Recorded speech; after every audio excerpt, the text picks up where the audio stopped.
Hey guys, Danny Johnson here, and today we're looking at this beautiful 2002 35th anniversary SS Camaro. And so I have the owner here. We're going to talk a little bit about the car, show you under the hood and some of the documentation with this car. So how many miles are on this? This car right now is 50,322 miles.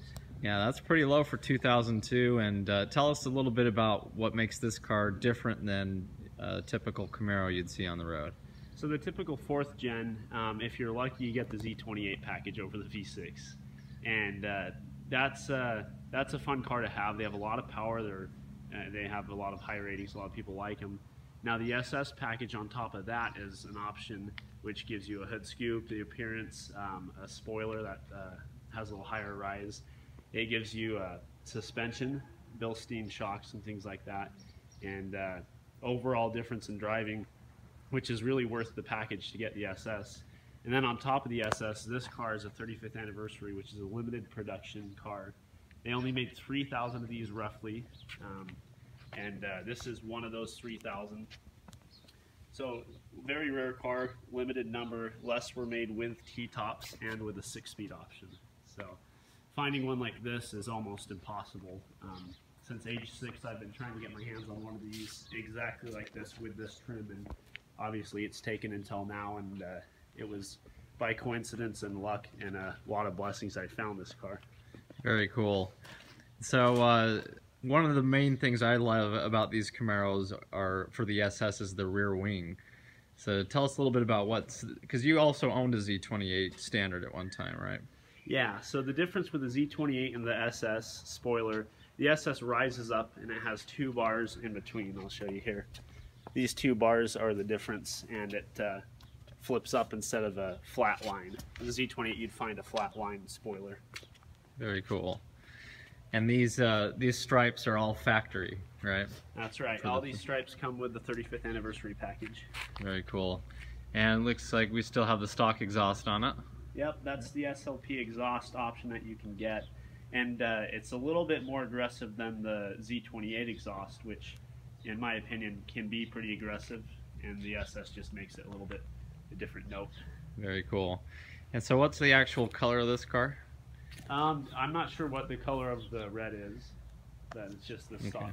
I saw it on the window sticker. We'll have to look at that in a second. But then it still has the factory SS wheels, and these are also anniversary wheels? Yeah, the difference with these is the stock SS wheels, they come with the same look, but completely gray without the red Chevy bow tie in the middle.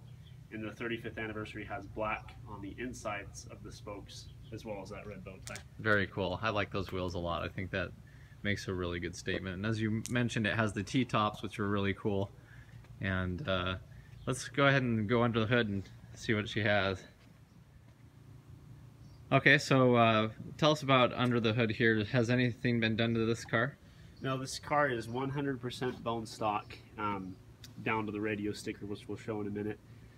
Looking through here, some of the key points you can look at under the hood of an LS1 Camaro, as I've owned 5, I've come to know this, is different places you look down within, you can see that there isn't really any wear and tear or grime, things like that. It makes a big difference. You can look over here on the strut towers, make sure that these haven't been adjusted, that the wiring hasn't been cut or moved or things like that, which I found in some of the Camaros that I've owned. It's everything in here is completely stock as you'd find it from GM. That's you know, more and more that's how people are wanting to buy these cars, is completely bone stock, haven't been touched with. And I mean, there's good reason for that. Especially you had somewhat of a personal friendship with the owner of this car, is that right? Yeah, that's right. I used to work at the Chevrolet dealership here in town, and for those 2 years I worked, at one point I had seen this car come in to get its oil changed, as it was regularly done at Stephen Wade Chevrolet. And I saw the car, and of course I dropped everything I was doing and ran out to the service bay, because I didn't think I'd ever see one of these cars in person as this is, especially as clean. So as I looked for the owner, I found out that it was an older lady, and she had this car, and she bought it brand new from GM, and was in doing an ahead of time oil change, like same way she's taking care of the rest of the car, just everything ahead of time and done right. So that's where I ran into her, and I actually drove it around to the back of the building for her, and I was just in awe at the condition of this car. I couldn't believe I'd found, let alone a 4th gen, that was in such good condition, and on top of that, a 35th anniversary Camaro. Yeah, in fact, I even remember seeing this car once and took a picture and sent it to you and said, this is the car you should get one day, and then you had told me that you'd already actually known this exact car, because I looked in and found that it had the 6-speed, and that was pretty cool. So how about power ratings and everything for this year, and how it might differ for the other Camaros? So the base LS one you can get if you get the Z28 package with no modifications is 310 horsepower. This has the upgraded heads and the LS6 intake that you got starting in 2000 and 2001. These LS1s were rated below the Corvette, which are underrated. But the stock rating is 310 horsepower, and then as you get the SS package with the exhaust and the intake and things like that, it changes the power rating to 325 horsepower. Very cool. And you know, at that time for 2002, we'd say that was even more than the 320 horsepower Cobra. The next year the Terminator had come out, and unfortunately they had stopped making the Camaro at that point. So let's go on to the interior and show us what's inside. Okay, so tell us about the interior of this car. So the specifics for the 35th anniversary is stitching in the seat here. That's the first thing you'll notice as you look in on this car. It says 35th anniversary SS Camaro, just like the badge on the front fender. It's kind of like the logo of the 35th anniversary Camaro. So that's the first notice thing, and the interior part, the middle part of the seats is gray. Okay. And then it looks like you get a plaque over here by the radio. Yeah, that's correct. Every 2002 Camaro that was produced gets that plaque. Okay, very good. And you still have the factory sticker here over the radio? That's right. That's just one of the signs of how well that lady took care of this car. I mean, she didn't take that off. As a matter of fact, we'll have to look inside the center console here in just a minute. I have a couple things in there that are neat to see. Okay, cool. We'll go over those then. It looks like the SS comes with a 155 mile an hour speedometer. And what did you say the limiter is on these cars? So the limiter as far as RPM is 5,400 RPM, 55 is where you redline, and then miles per hour, the governor for this Camaro is set at 163 miles per hour. Very cool. Very clean interior on this car too. You know, this is the perfect example of buying the car from the little old lady. Okay, so show some of these things that you had in the glove box. Still in their packaging also. Yeah, so this is another thing that makes this car just one step above as far as a collector car, is these things haven't been taken out of their packaging. So the first thing is, this car, if you get the option with the Camaro for the 4th gen, you can get a 12-disc CD changer.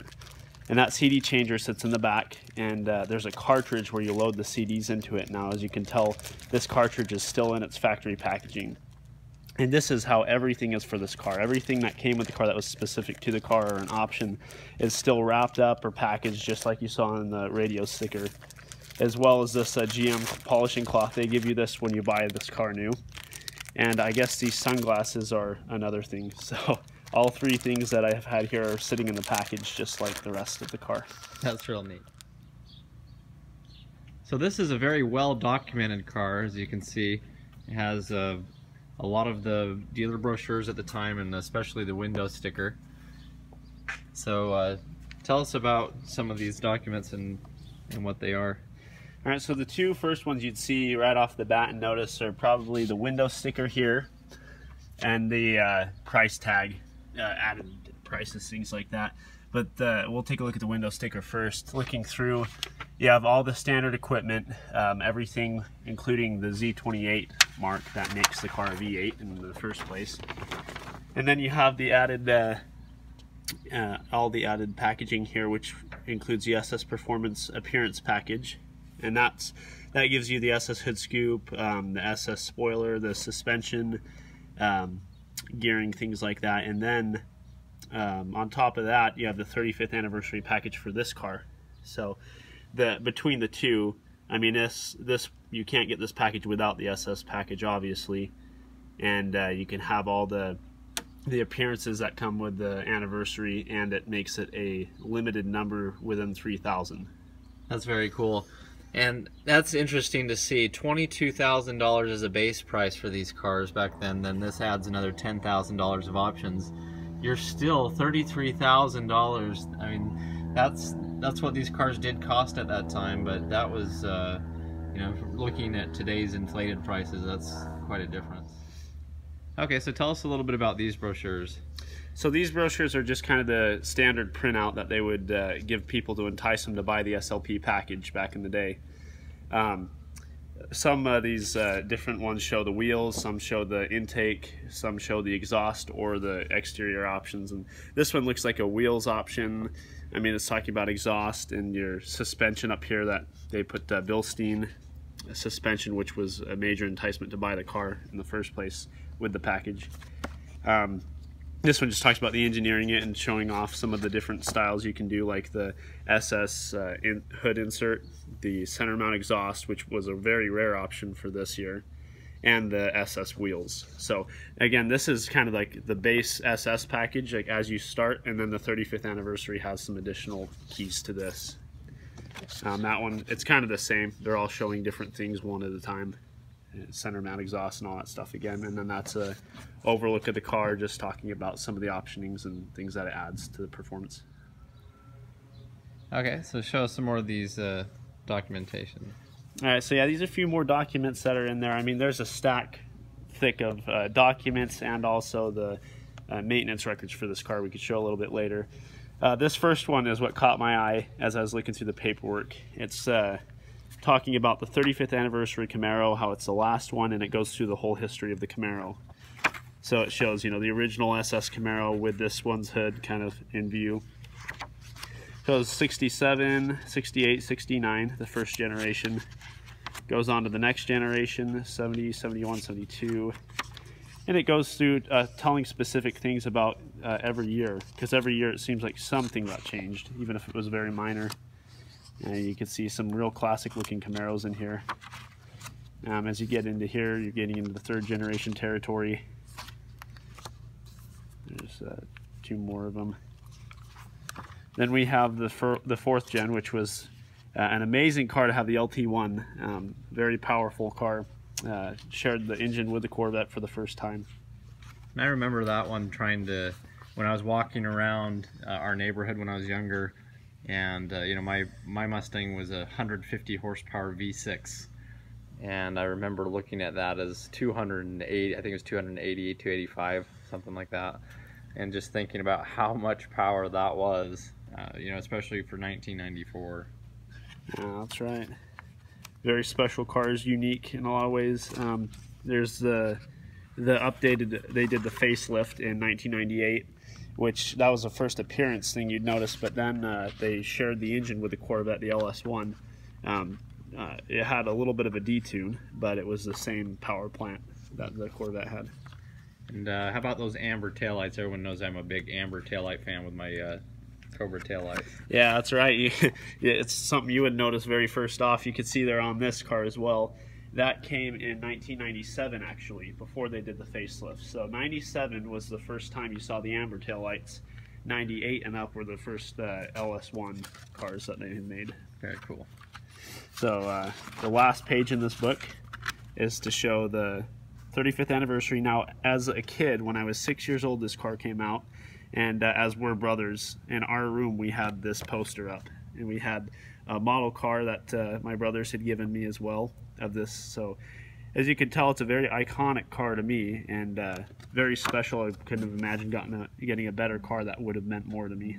Very cool, especially in this condition, because you know, you can find a lot of these cars now with, you know, a ton of miles on them, and you know, they're worn out pretty good, but to find one in this condition is just that's super special.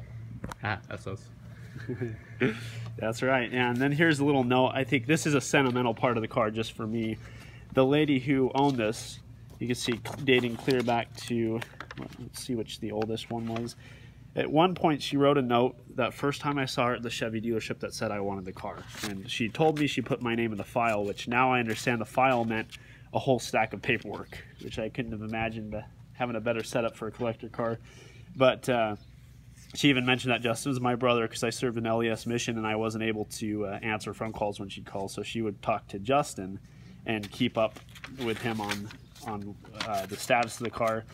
This was the last note she wrote back in mid-2016 because I'd called her and bothered her about it again, and she said, I'll sell it to you, just wait till I'm done, wait till I'm ready to sell it. So she went and bought the 2018 Camaro SS and sold me this car recently. Cool. So that worked out, I guess, as she was starting to upgrade, and I actually remember a picture of it with the owners kind of walking away with a kind of a sad look on his face. So I know it was a hard car for that person to give up. It's a beautiful car that I wouldn't want to give up if I had taken care of it for so long. So luckily it's gotten into the good hands and it'll be taken very well care of. So. Yeah, one of the bonuses about the cars I also have another low mile collector car that has 6,000 miles on it. I keep these cars in a climate controlled RV garage. So that makes a big difference as you're storing the car. They each have pieces of carpet and a battery tender that keeps them. So I found that is the best way to store a car, as long as you keep the oil changed ahead of time. It's the best way to keep that condition the car comes with the factory. Yeah, and especially that we're in a desert climate where you're not going to see a lot of rust, a lot of humidity. So. All right, well, that's it. This 2002 SS 35th anniversary Camaro, beautiful car, and thanks for having it on the channel.